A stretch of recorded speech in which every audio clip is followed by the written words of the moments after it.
It's no secret that Tomb Raider 1 became a commercial success. The 1996 classic sold millions of copies and stamped Lara Croft as a cultural icon. A sequel was bound to happen. Tomb Raider was so successful that development on Tomb Raider 2 was almost immediate, with a release date of October 31st, 1997. A smash hit like Tomb Raider had to go all out. Bigger levels, better graphics, more guns, more enemies. Everything had to improve in order for it to capitalize on the hype created by its prequel. But if only life were that simple. With key players in the creation of Tomb Raider having left, a development window of less than a year, and with the pressure of delivering a great game for fans, could core design really pull off a miracle?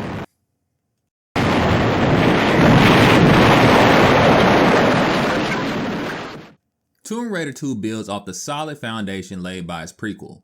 The first game was an Indiana Jones-inspired action-adventure platformer, with a sprinkle of gun battles to add variety in the gameplay. Lara, wait, hold on, we're getting some feedback. Wait a minute, what's going on? Her name's not Laura. It's not. It's Lara. Oh, it's Lara. Oh, that's how you say it. It's Lara. All right. Okay, hold on. Let me correct myself. Lara has all her old moves and some new ones for this big adventure. She can now drive vehicles, climb, use zip lines, roll midair, has a more expanded arsenal of firearms, and more. Just like the first game, Tomb Raider 2 has a tutorial stage in the form of Lara's home. Even here, things have changed. You can explore more of her home and even go outside. There's a new obstacle course to test your platforming skills and learn a few new things that she can do. And she even has a butler this time around.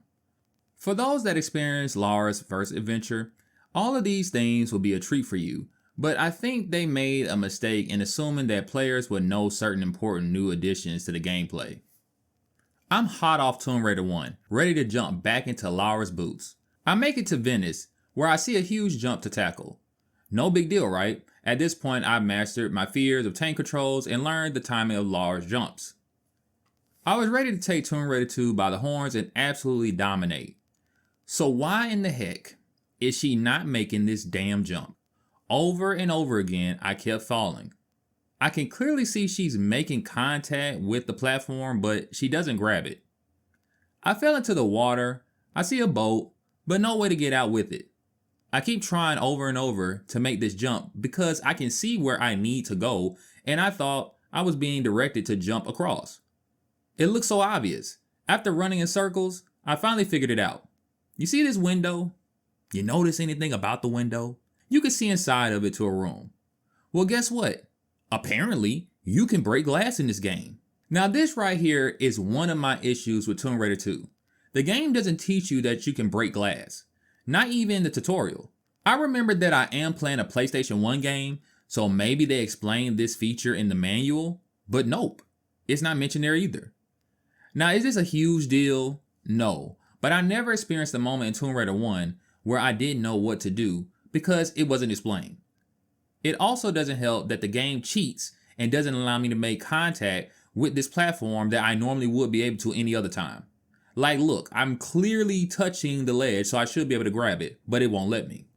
This right here is where you're supposed to jump across, and technically this is actually further back than where I was. So I think it's reasonable for anyone to assume that you're supposed to jump straight across, especially when the game never teaches you that you can break glass. Now I'm guessing this jump was created so that it would trick you into falling in the water and then finding where the boat is, and then trying to figure out how to get the boat out. But the problem is that because this jump is actually something you technically could be able to do, you could end up like me, trying over and over again, just wondering like, maybe, am I doing something wrong? But that's not the case. The game is actually just breaking its own rules to deny me from pulling myself up from this ledge. In the same area, funny enough, you have this ladder you can climb. We'll talk more about climbing areas later, but there are 3 ways you can handle this challenge. You can climb the ladder, then either jump off backwards or shimmy over to the edge and let go, and Lara will just land on the platform beneath her. You can also jump straight up and grab the ledge, skipping the whole slow climbing segment. Climbing is new to Tomb Raider 2, but the tutorial teaches you how to do this. It doesn't teach you that you can jump off, but I think that's something reasonable that you could guess. Plus the game manual, if you have it, does teach you that you could do this. I'm bringing this up to point out how some things are explained, but other important things aren't. And I wouldn't be surprised if this is due to the game's rush development time and the bigger levels in general. It's more to this theory that I will explain throughout my review, but let's talk about an issue the remaster introduces. Just a reminder, Tomb Raider 2 is a game that released in the year 1997. Games came with manuals that would explain game mechanics not mentioned in the game itself. That holds true for 2024's Tomb Raider 1 through 3 collection I'm playing, which is bad because they don't give us a booklet for 3 video games that use game manuals to explain their mechanics. There's no reason for the developers behind this collection to not have included a digital manual. I can go online right now and find clear PDFs of the original game booklets. I'm not simply asking for them for my health or because I want them preserved, which is a valid reason. Outside of money, remastered collections like Tomb Raider 1 through 3 do help the battle of keeping older games alive and easily available for new players. However, so does providing the game booklet that came with them. Now, why am I ranting about a game booklet in 2024? Well, after nearly going crazy trying to make this jump, I finally moved forward to the boat level in Venice. This is a very fun level, by the way, lots of combat and verticality. Plus, the level even has a race to get to the exit before it closes. I'm sure nobody playing this game back in 1997 had the issue I had, and you probably can guess the roadblock I faced if you are familiar with Tomb Raider 2. After killing every bad guy, finding all the secrets, even getting rid of the bombs, I was too slow and could never make it in time. I saw this platform that looked like a ramp, and I thought I could jump it, but when I tried, every time my boat would just stall out. I kept trying over and over again, then my brain got to working. I decided to go on Google and see if the game booklet could help me. Oh, looky here! The manual mentions that vehicles have a boost option. I really wish I could have learned that from this collection I bought. There are other mechanics new to Tomb Raider 2 like rolling midair and underwater, which again are explained in the manual but not in the remaster. And these are very important moves at times. They aren't just something here that they added to make Lara look cool. The most important mechanic not mentioned are the shortcuts though. These are even in Tomb Raider 1 Remaster, which I had no clue even existed. On PS5, if you hold the touchpad and press any of the action buttons, Lara will draw a weapon. Do you know how much more convenient it is to do this than to pause the game every time like I was doing in the first Tomb Raider? There's a whole new mechanic designed around being able to just simply draw out an item, but it's not mentioned how to do it in this version of the game. Now I want to be clear that this issue is simply on the remastered developers, not the original devs. But seeing as this collection is probably going to be how most people play the games today, it's important to mention that you may need to look up controls online to fully understand certain mechanics. Besides, even someone like Konami with all their issues with the Metal Gear collection provided their manuals for those games, so this isn't a crazy request of me. Hopefully Tomb Raider 4 through 6 will have their manuals, and maybe one day in the future they'll update this collection so that we'll have the manuals built in the game. Tomb Raider 1's levels were mostly small, but gave the player lots of platformer challenges, puzzles, and combat to make those small maps feel bigger than what they were. Tomb Raider 2 takes the formula of the first game, but increases the map size and spreads out the content over a longer level. Some levels in the first game felt like they were one big level split in half, and it seems like with Tomb Raider 2, they kept the levels together, which is why you will spend more time in one level here than you would have done in the prequel. Levels aren't just bigger to increase playtime either. This time around, one level can have multiple sections that drastically change your playstyle. You can go from well-crafted platforming segments to consistent gun battles to finding items in order to move forward and even throwing a vehicle here or there. Bigger levels add for more experimentation and is one of the best new additions to the series, but not everything is well thought out. An issue I ran into with these expanded maps was the lack of direction. Tomb Raider 2 doesn't have a map, and neither did the first game. Thing is, Lara's first adventure was a more tightly designed one. If you enter a room and got stuck, it was because you probably needed a key or something. Typically, once you found a key, it will only go to a lock you previously found. That's the benefit of the first game having smaller maps. It was never enough playing room to get lost or confused in. In Tomb Raider 2, I kept running into this situation. I would find a lock, and then obviously I would have to go around the map and find the key for it. But I would find the key, then return to that same lock to learn that this key doesn't belong here. So there's a lock that I haven't found yet, or I must have overlooked. Times like this didn't really frustrate me, but it does show you the importance of good level design. And Tomb Raider 2 may be struggling in that department.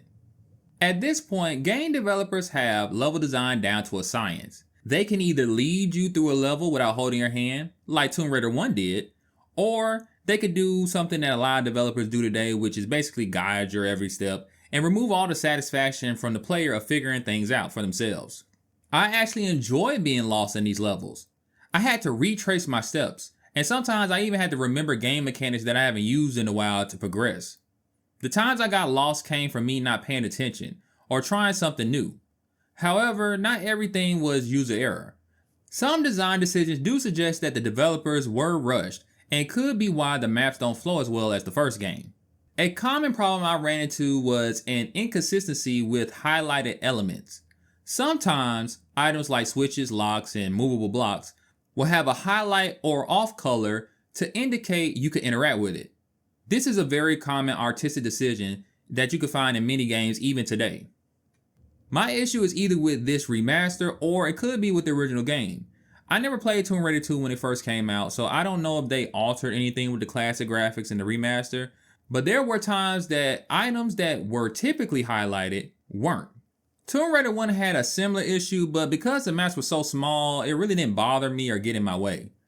I have legit ran past a switch or a lock just because it blended into the wall, or I didn't realize I could move a block because it didn't stand out compared to its surroundings. This problem also came up with blocks that you could climb. Like, look at this wall. Like, I get it, they wanted this to look like a real wall. Like, they didn't want, they wanted to look realistic, like something natural in the environment. Not like something that you would see in a video game. But at the same time, this is why today you see so many games have yellow paint. Now you might be wondering, what the heck am I talking about when it comes to yellow paint? Today, a lot of games use yellow paint or some type of yellow highlighter to guide the player towards something important. Because so many games want to look realistic, they don't want to do the whole highlighted surfaces thing because they don't want to lose their aesthetic. Even though, if we're being honest, I mean, slathering yellow paint all over your game does make it look unrealistic in the first place, so does it really matter? There has been an ongoing debate online with gamers experiencing frustration with developers babying them because they feel like they don't need this yellow paint to tell them where to go. But guess what? I bet you if you play Tomb Raider 2, there might have been times where you wish you had some type of guidance. These games can easily teach players why so many developers use yellow paint to help you out. Now, do you need a guide for Tomb Raider 2? No, but I don't think most gamers today will find the level of trial and error that's found in Tomb Raider 2 to be appealing. Even back in 1997, they knew players needed some type of help, that's why they had the highlighted items. But it's weird that some things are highlighted and some things aren't. Like I said, is this the Remastered's problem, or is this something that was found in the original game? Let me know in the comment section. It may seem like I really don't like Tomb Raider 2, but that's far from the case. I have to talk about the good and the bad so you can fully understand my journey with this PlayStation classic. Tomb Raider 2 is like a roller coaster ride, and it's far from over. But let me tell you about a few bumps in the road and one insane design choice that nearly took me off the tracks.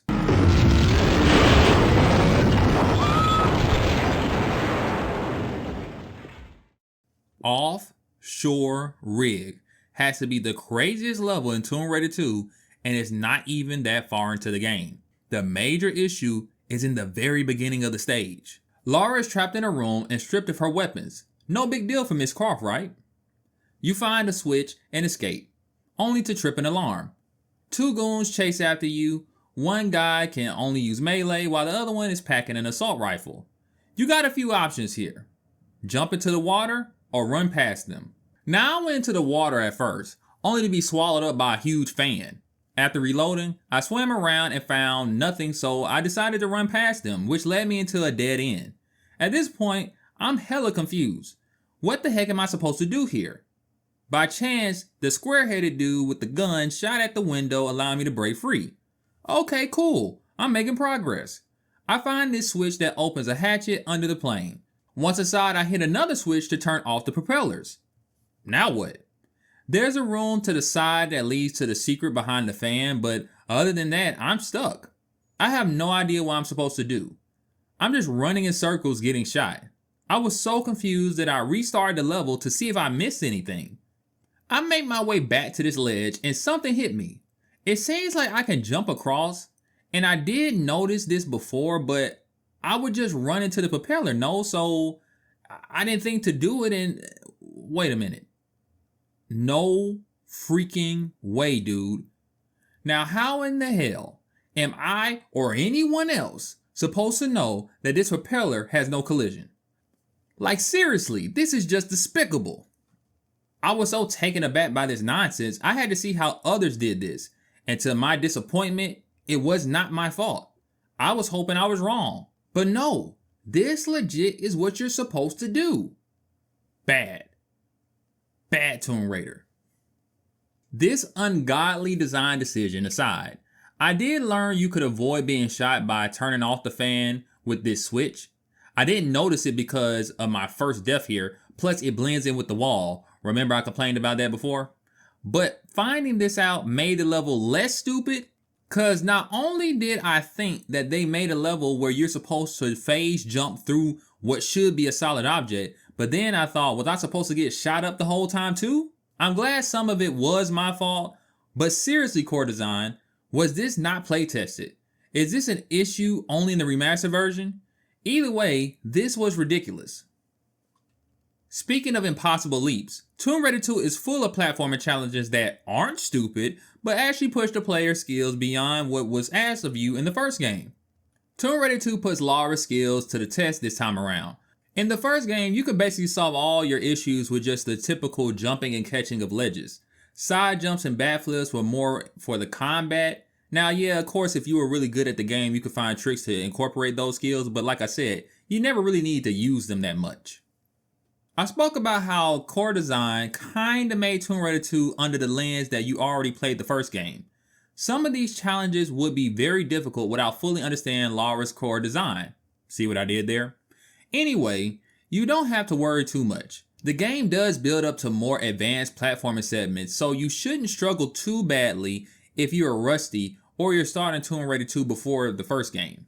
A moment like this one in the Opera House requires the player to use side jumps and backflips in order to make their way through the vents. I was pretty surprised that they actually required me to use Lara's other skills. Another cool moment is where I had to bounce back and forth with these slippery slopes. It seems simple, but Lara can actually break free of this animation even if you're holding down the jump button, so you gotta make sure you're doing it just right. Even something simple like this door. To be quick enough to open it, you need to do a side jump. Now, at first, I just tried to walk straight across, not realizing I need to. Little challenges like these are spread throughout Lara's adventure. Another fun addition are the spring platforms. These came later in the game and were so much fun, I wish there were more of them throughout the entire adventure. They even use them in different ways. Sometimes I would need to shoot my guns in order to hit something mid-air, and other times I need to grab hold of a ledge. Lara can easily die on one of these, so don't have too much fun like I did and miss your opportunity to get to safety. Swimming returns this time around with a few improvements and some overall changes. Lara can now roll underwater, which basically works like a quick turn in like a Resident Evil game. She also has new animations when it comes to water. There are certain times where water is at chest level, and instead of swimming, she just chugs her way through it. You can even find yourself in trouble at times while you're sloshing through water, so make sure you move quickly. Tomb Raider 2 wastes no time to up the difficulty when it comes to platforming. A gauntlet of thrilling challenges await Lara and are fun throughout. Lara also feels faster and not as restrictive as before. I still stuck to the tank controls this time around, and although it could just be my imagination, being better at the controls, but I swear she just feels a little bit quicker on her feet. There are some minor issues I face with platforming, but nothing too crazy. For starters, we got the glass hazards. In context to the world, there is a bunch of broken glass everywhere, so I guess it makes sense, but can't Lara just, knock these shards down so she doesn't stab herself? These are basically this game's version of the spikes, just with a different texture.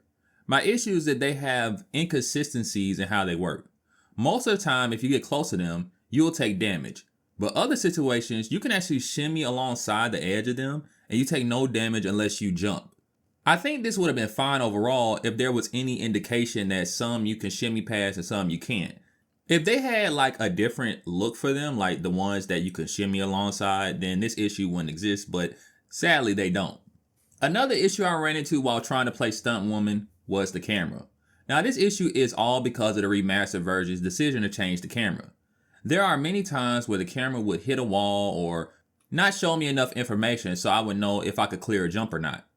Every time this happened, I could rely on switching to the classic graphics because they kept the original game's dynamic camera angles when you use this mode. It's not the biggest of issues, but it's a fair critique in my book. A remaster shouldn't make things worse than before. Clearly, this was a situation of thinking a more flexible camera would eliminate the need of this feature, but no. If it ain't broke, don't break it. When you go online and read about Tomb Raider 2, the most common thing you will see is that this game ups the ante when it comes to combat. Lara had her fair share amount of shootouts in the past game, but oh my god, this game almost overdoes it. It's understandable as to why they added more fights this time around. It actually was a common complaint back in the day for the first game, which was more conservative with its gun battles. So what's so different in Tomb Raider 2? Well, for one, the frequency of fights is cranked all the way up now. Lara will leave a trail of bodies from the beginning of the stage all the way to the end. She must have gotten word from Peter that her murderous killing spree of the animal kingdom wasn't fitting for a heroine like herself. So now she's moved on to gunning down every Frenchman on the planet. There are a few animals here and there though. Tigers, dogs, rats, and tons of fish. They all work as they did in the first game, rushing the player and overwhelming you with their numbers. The best way to handle these animals is to keep your distance and flip around, dodging any swipes at Lara's legs. I personally think fighting the animals is where Tomb Raider shines the most because human enemies are something else. The Fiamma Nera, hope I pronounced that right, are the most common enemies you'll face. They come in two main variants, melee or range. Melee is the simplest kind. They just mindlessly rush after you trying to get a hit in. You can use the same strategy as you would on the animals to take them out. Now the range goons are a whole different ballgame. These guys can have laser accuracy. They can have different weapons from pistols, rifles to shotguns. Not only do they differ in their attacks, but different variants of these goons have more health than others. This is an area I wish that the game would provide health bars for each enemy. I've seen online people have actually modded in health bars for each enemy on the PC version of the game. The reason I'm asking for this is because when you're fighting these different goons, there's no indication until you just fight one to know one has more health than the other. So if you ever find a situation where you're shooting at one and they're just not dying, don't think that the game is broken. They just gave that particular enemy more health than you would think. Some of these guys can be extremely dangerous.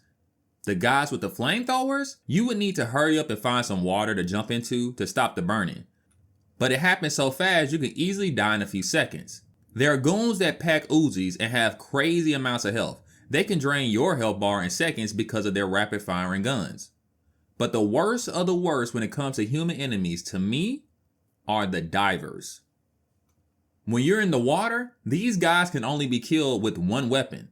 So if you don't have any ammo, you're practically defenseless. They can be tricky to see at times too, and have laser accuracy like every other enemy.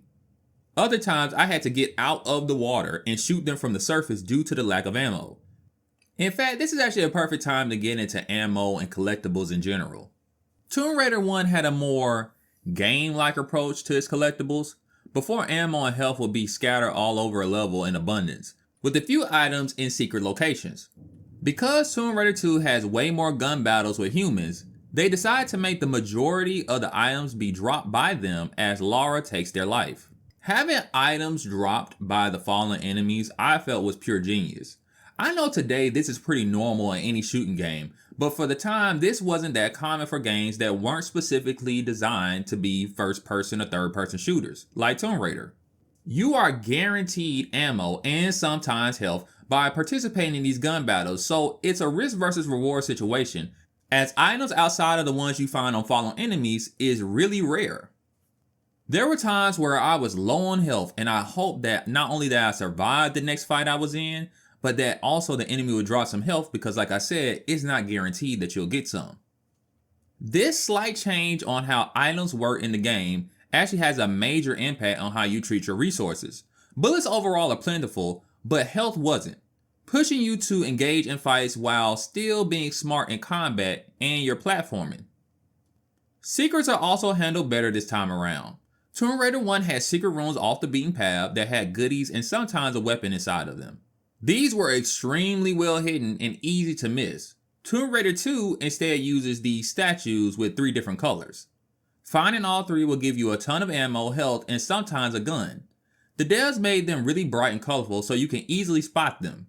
Sounds like they made the secrets easier, but not really. Although some are easy to spot, getting to them can be tricky, and figuring out the way to get to them is actually the fun part. Some are off the beaten path like in the first game, but sometimes they'll put them plain in sight, but it's always a trap.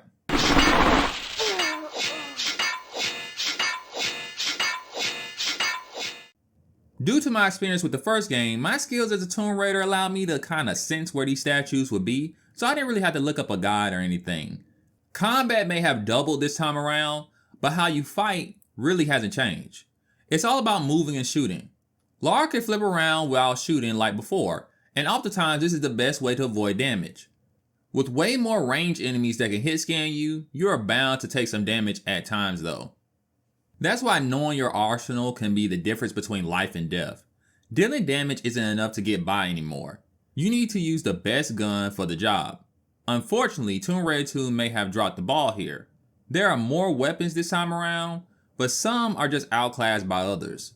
Your old reliable dual pistols are weak, but have infinite ammo. Before, these were the go-to weapons in Tomb Raider 1. Because ammo at times for the other weapons were hard to come by, you could always go back to your pistols, but now they're damn near useless. After the first few levels, you'll get the automatic pistols, and because enemies always drop ammo for them, you'll never run out, so there's really no reason to use your normal pistols. The twin automatic pistols do more damage and shoot faster than your standard pistols. There really is no downside to using the automatic pistols, and because the one thing that could have been a downside is taken away, which is its ammo, you practically have no reason not to use them. Then you have the shotgun, which you start the game with this time around. The shotgun hasn't changed at all.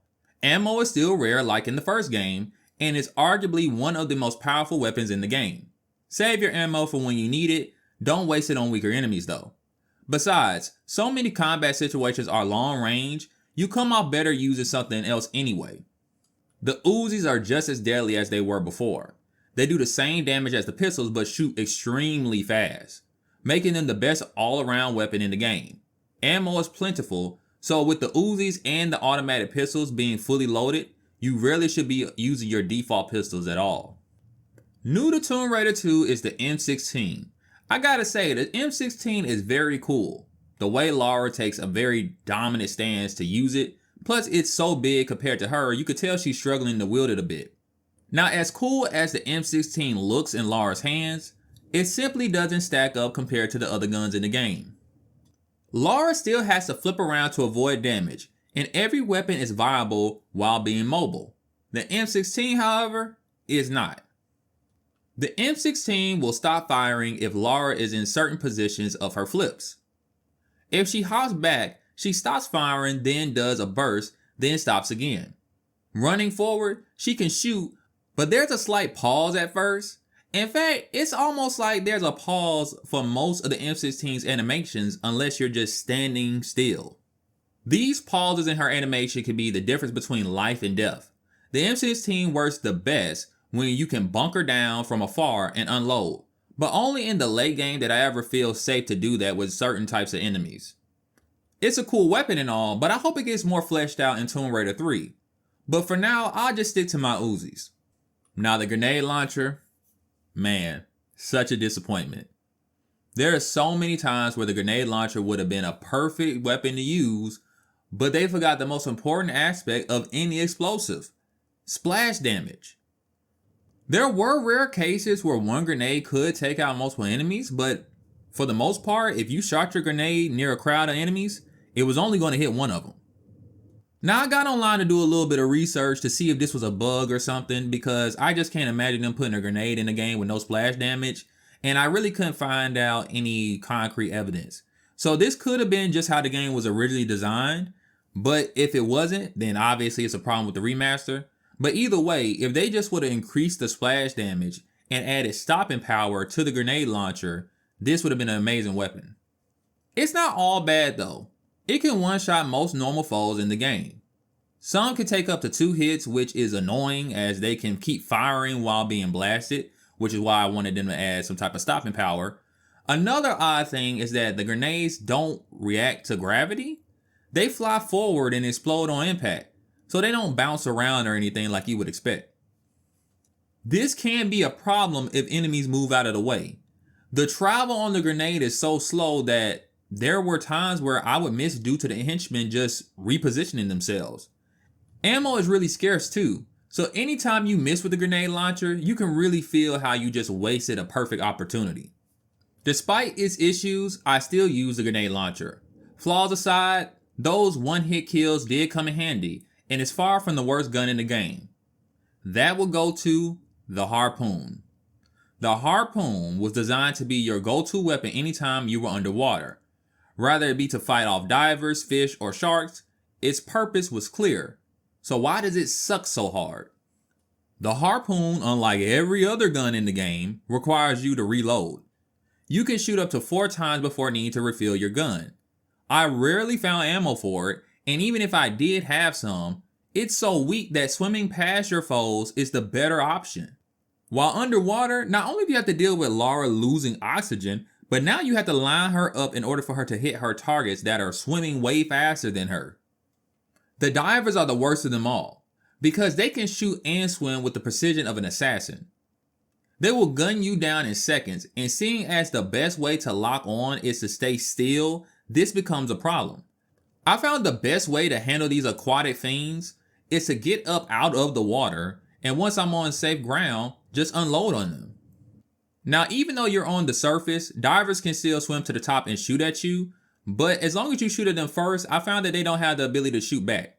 This is the best time to actually use your normal pistols. Because you have all the time in the world and there's basically zero risk of being hit by anything, you should just use your pistols here instead of wasting ammo.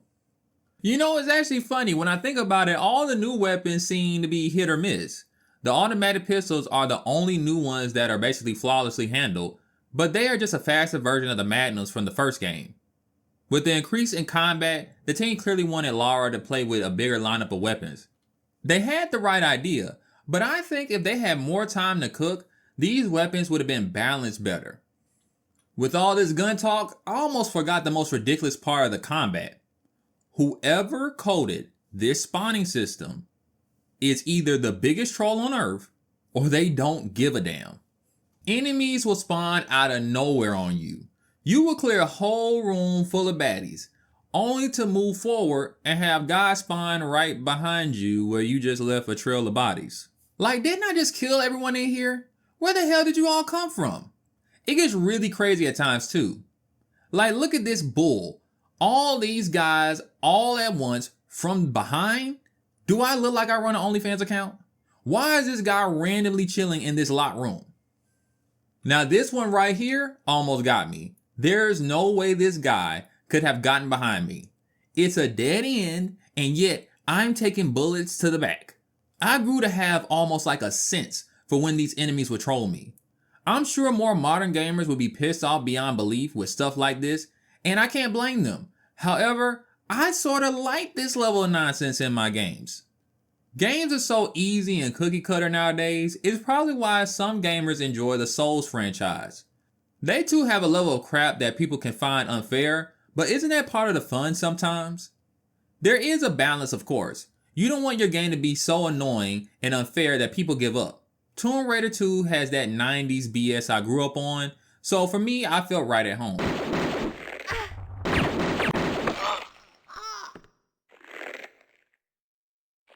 One of the biggest new additions to Tomb Raider 2 are its vehicles. You have a boat and 2 types of snowmobiles. The boat was my favorite and sadly underused. I felt the stages created for the boat were done just right, and although the boat's handling doesn't compare to other games, I think for the time it was done very well. Now the snowmobiles are, well, just take a look.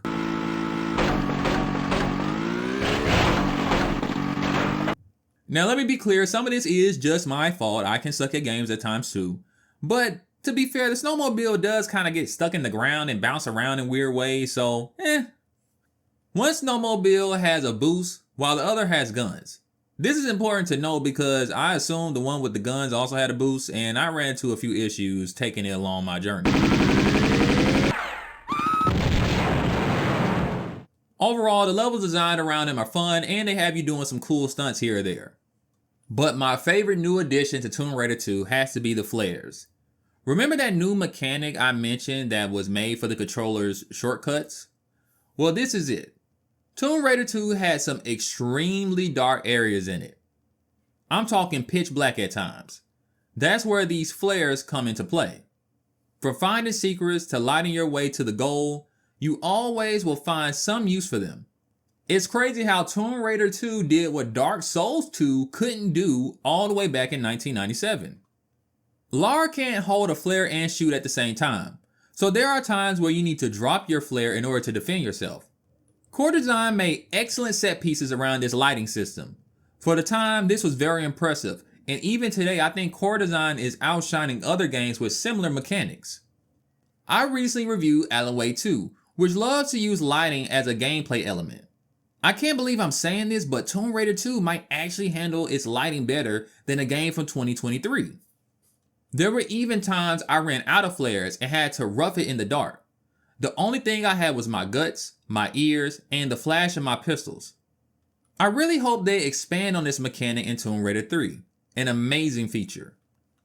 Tomb Raider 2 pushed the graphics of the first game significantly. Lara has her full ponytail now in game, along with some added physics for realism.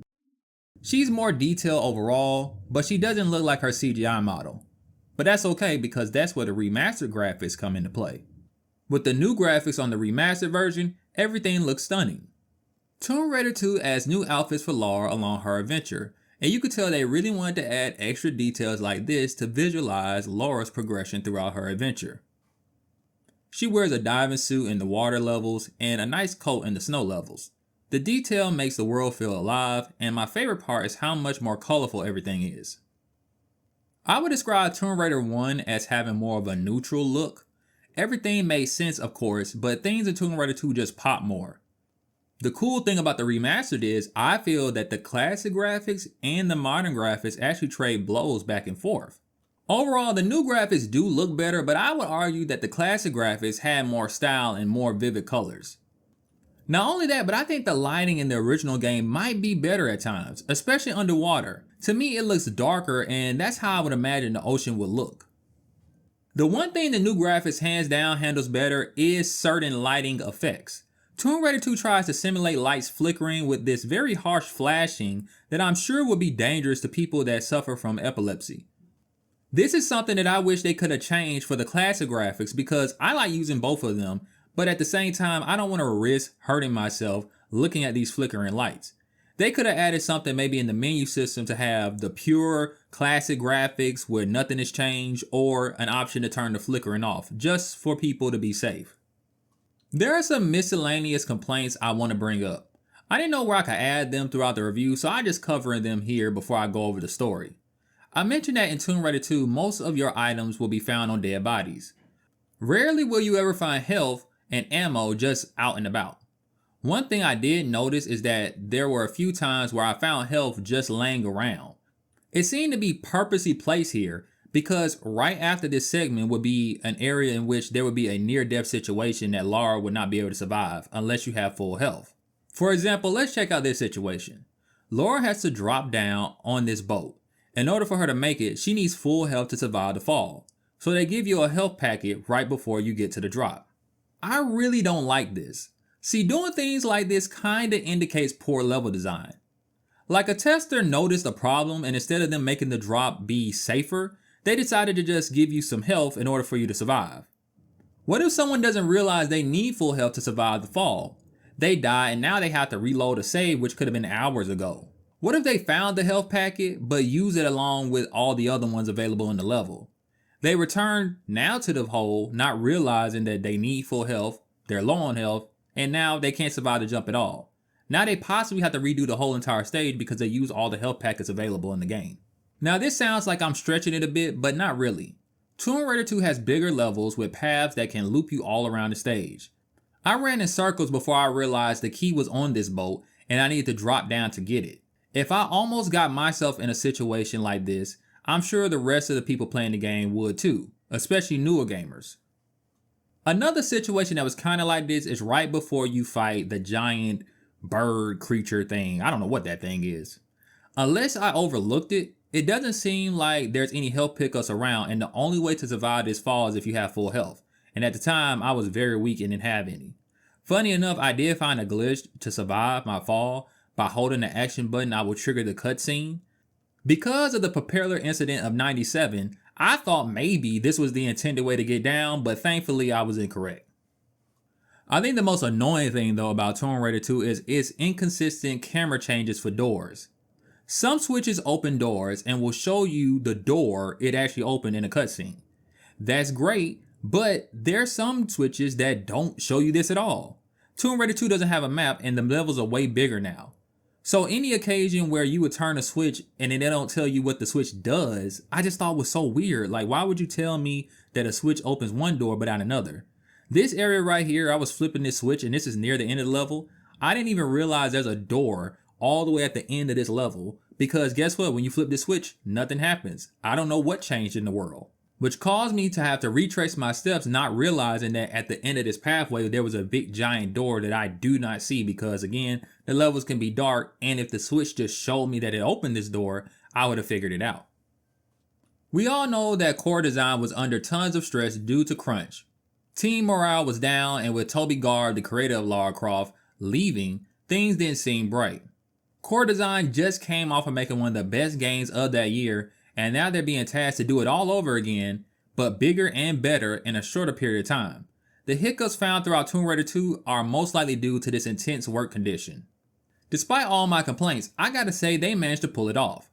They had a year to pull off a miracle and somehow did it with minimal problems.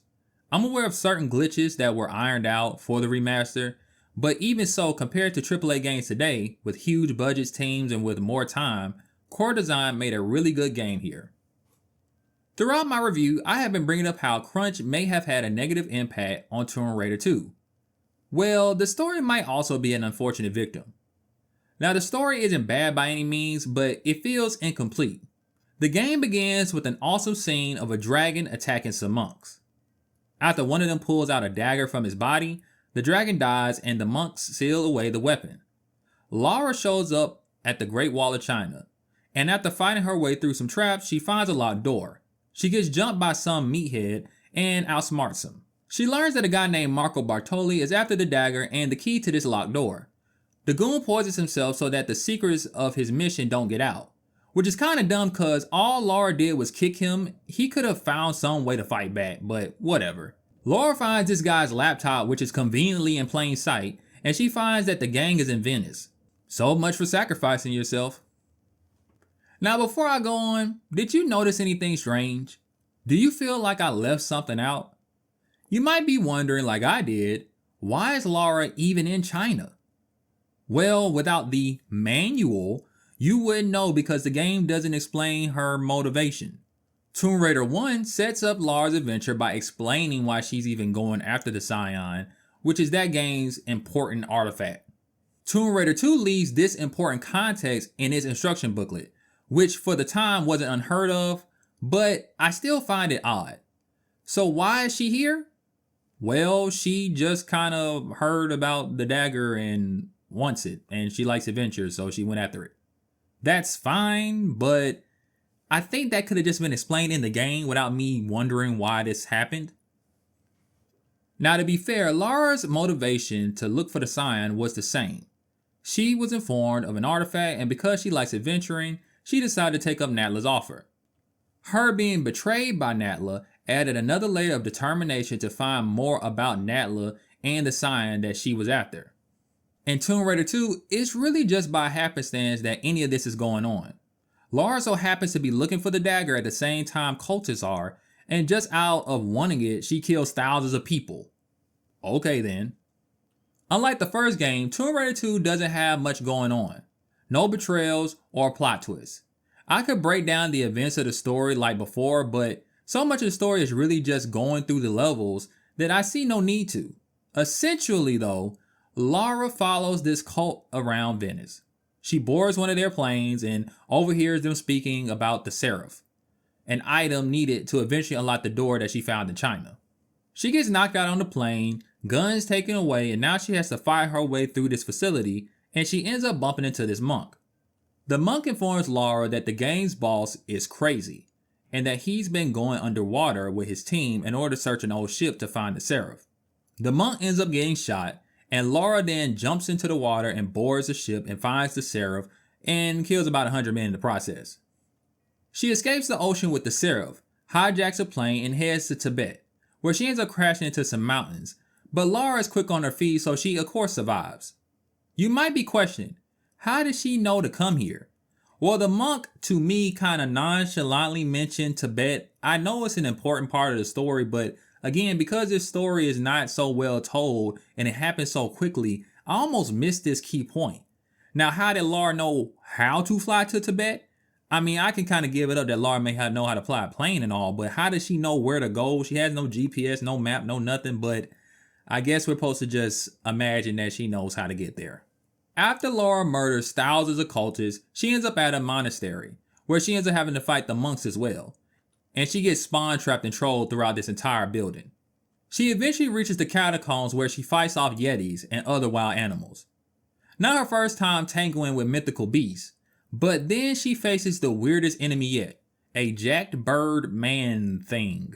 Now that I get a good look at his character model, he's kind of like a roided up penguin. I don't know what this thing is supposed to be. Killing him gets her the Talon, the key into the door back in China. She then escapes in this epic car chase and heads back to China. Now she can finally get the dagger. It's in sight. It's right there. All she has to do is reach out and... trolled. Lara has to do her typical Tomb Raider thing and solve puzzles and kill giant spiders just to get back to the dagger. After making it back, Lara sees Bertolli use the dagger on himself and is carried off. Now I want to pause the storytelling real quick and say that Lara had no time at all speaking to this main villain. Like, they do not react with each other whatsoever like the villain of the first game. He almost looks like one of the generic goons, and at times when he came on screen, I didn't even realize he was the main guy. That's just how underdeveloped he is as a character. Anywho, Lara follows him into the floating islands. Now this place looks awesome, but, excuse me, where the hell are we? Like, where is this place? Is this due to him using the dagger? Is this still China? I have no idea because guess what? The game doesn't explain what this place is. So she fights her way through, and side note, this is one of the best levels in the game. She finds Bartoli in a cage in dragon form. This boss fight was really fun. His dragon breath can easily one-shot you, so you need to go underwater to break his lock on and to get the fire off your body. After taking him down, you have to hurry up and pull the dagger out of his body, or he'll just keep healing himself over and over again. Lara escapes out of the Great Wall of China right before it blows up. So was the floating islands inside the walls? I don't know. Lara returns home with the dagger in hand. Right before she's headed to bed, the cultists break into her home for one last attempt at revenge. This is one of the greatest moments in gaming history, and it's crazy that I'm just experiencing it now in 2025. This is something straight out of a gangster movie. Playing this level while listening to Biggie Smalls' Warning is perfect. It seems like a simple level of just shooting up some bad guys that broke into Lara's home, but in context for players that have had some type of investment in Lara as a character, it tells you that she's not safe here. The game doesn't just end after getting the dagger. She has beef, and anyone from her past could roll up at her house at any time. After another bloodbath, Lara needs to take a nice shower, but there's one more person that has to go. Don't you think you've seen enough? Tomb Raider 2's story overall is a step down from the first game. The game has too many jumps in the plot, key information seems to be missing, no foundation was laid between Lara and the villain to really care about what's going on, but it does have a lot of action. So if you're just one of those people that just want a mindless story that gives Lara an excuse to go raiding some tombs, Tomb Raider 2's story will be enough for you. For me, it was enough to get by, but I can't deny that the first game just had an overall better plot. Toby Garb, the creator of Lara Croft, or is it Lara Croft? Haha. Left the company due to creative differences. Wanting to make a new IP and not liking the way that the company was marketing Lara led to his departure. His absence is felt throughout the project. I feel if he was still on board, a lot of the things that we saw in the game that I had issues with would be different. I feel the story would have been more fleshed out, and Lara wouldn't have been in so many fights as she's in this game, especially with human enemies. The main villain would have been written better, and actually would have given the player a greater motivation to want to stop him other than Lara just wants a dagger. All the shortcomings in Tomb Raider 2 isn't due to him not being there though. Like I said, the crunch 100% is a factor, but even outside of that, I could just tell that Toby's presence is missing. I don't think Tomb Raider 2 would have been so focused on action if he was there. Lara got a little bit central this time around. The ending itself plays off of the rumor that there was a new code in the first game, which clearly isn't true. I feel like her blasting away the Peeping Tom players at the end of the game was a playful nod at Toby. I don't think core design as a whole wants Lara to be viewed in a sexual way, and although that didn't stop the marketing, I think they struck a balance of keeping Lara tasteful throughout all these years. Tomb Raider 2 was a hell of a ride. The improvements to the level design were great. More action allowed for more variety without sacrificing the great platforming that they established in the first game. There were a few missteps here or there though. The story was there, to say the least. They could have dialed back the overwhelming amount of fights, especially when they were spawning out of nowhere, and some guns did need reworking. And we can never forget this ridiculousness. Truth be told, Tomb Raider 1 is an all-time classic. There isn't really anything bad to say about it, but after the honeymoon phase has worn off, I could say Tomb Raider 1 may be next to perfect, but it's also lacking the excitement that I got from Tomb Raider 2. Some of the parts I wish were better, oddly enough, give this game some character that the first game didn't have. Tomb Raider 2 sits at an 85 on Metacritic, and I couldn't agree more. It no doubt has its fair share of issues, but it's a damn good sequel to one of the best games of the 5th generation. I can't wait to see what's next for Lara in Tomb Raider 3. Wait, they did add a new code? No way! Oh,